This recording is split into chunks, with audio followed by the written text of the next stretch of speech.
Abonnez-vous à la chaîne pour voir les dernières vidéos.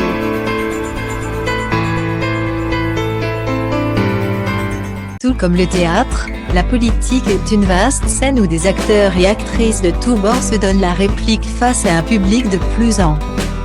Outre les professionnels de la profession et autres cumulards qui s'accrochent à leurs privilèges faute de ne rien savoir faire d'autre, la politique attire aussi plusieurs amateurs qui viennent y relancer leur carrière.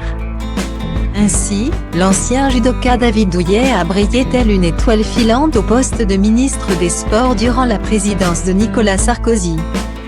C'est aujourd'hui Roxana Maracineanu qui occupe le poste après avoir brillé aux Jeux Olympiques de Sydney en 2000.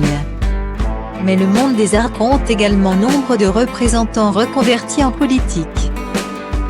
Obligés outre-Atlantique, les Reagan, Eastwood et autres Schwarzenegger se sont illustrés par leur parcours. L'Hexagone compte également son petit lot de vedettes passées de l'autre côté. Gilbert Montagnier a été nommé secrétaire national des handicapés en 2009 tandis que l'acteur Bernard Ménès a même créé son propre parti politique avant de se présenter aux élections législatives. Après une longue carrière d'avocat pénaliste et une brève apparition sur les planches, Éric Dupond-Moretti est devenu ministre de la Justice au mois de juillet 2020. Pour le plus grand bonheur de son ami Philippe Lelouch. Le frère de Gilles a en effet raconté la relation qu'il entretenait avec l'actuel garde des Sceaux au micro de Jade et Éric Dussart ce samedi 26 juin. Après avoir confessé qu'il n'avait jamais eu envie de se lancer dans une carrière politique, l'ex-animateur de RMC a raconté qu'il prenait toujours des nouvelles de son vieil ami, alors on se voit peu mais on s'appelle beaucoup. Parce que ça n'a rien changé à l'homme qu'il est. Après c'est encore différent.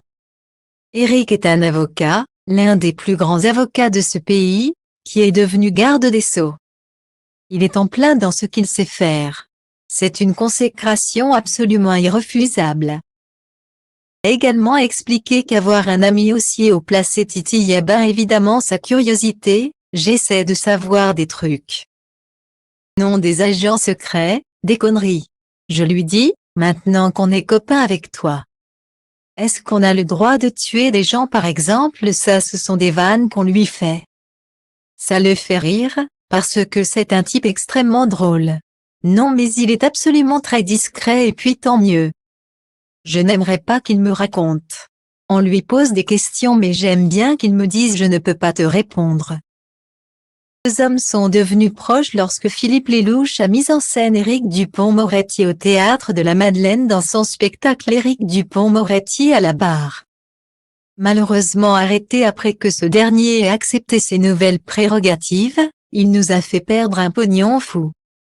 Tout ça pour aller servir l'État. Merci bien, plaisante-t-il, avant d'expliquer qu'il aimerait bien le revoir sur scène, il était formidable. Il était applaudi comme une rockstar.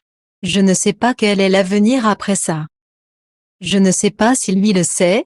Peut-on remonter sur scène après avoir été garde des Sceaux? J'imagine que oui.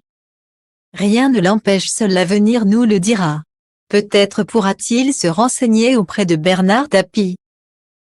Devenu acteur après avoir été ministre de la Ville.